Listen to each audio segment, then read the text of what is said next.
art can't exist without visibility.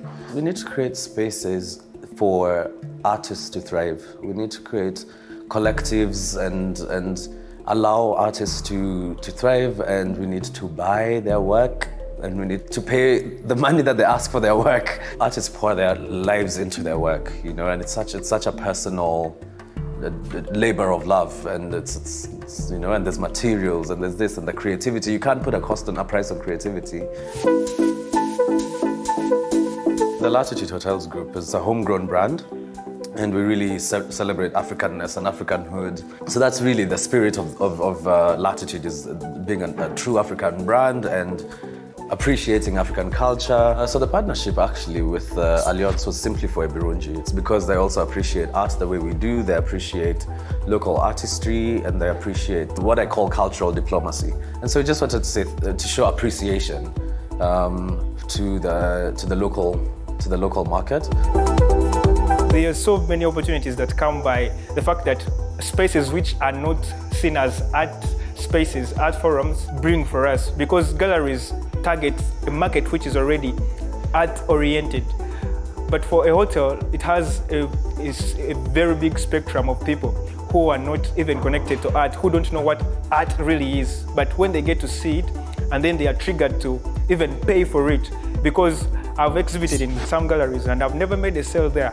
But I was happy that the very first time I get to the hotel, on the very first day, someone was willing to buy my work and it was already sold out.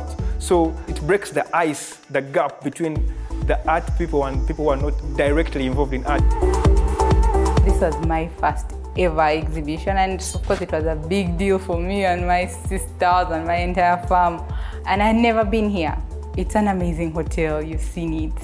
And there are so many people who come here and walk through, and getting a chance like that to let my voice be heard in a place like this, it was a big step for me, like to start creating my change in my little corner of the planet.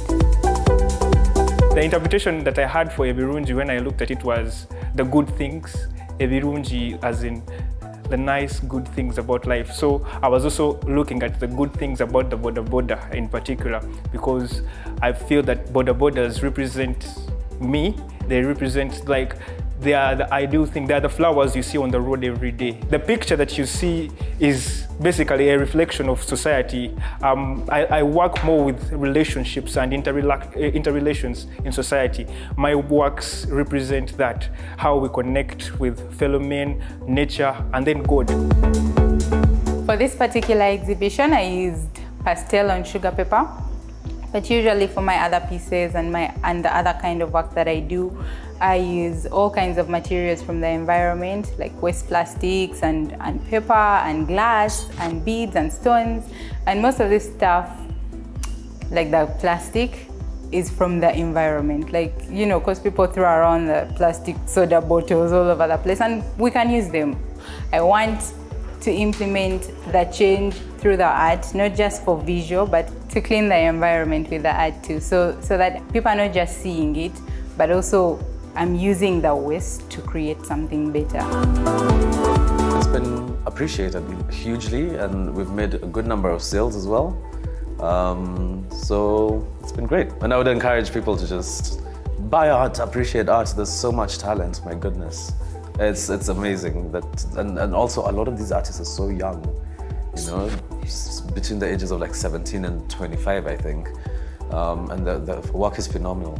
Some of the proceeds are going to a charitable organization called Faces Up Uganda, which is a youth-led organization that mentors children through art.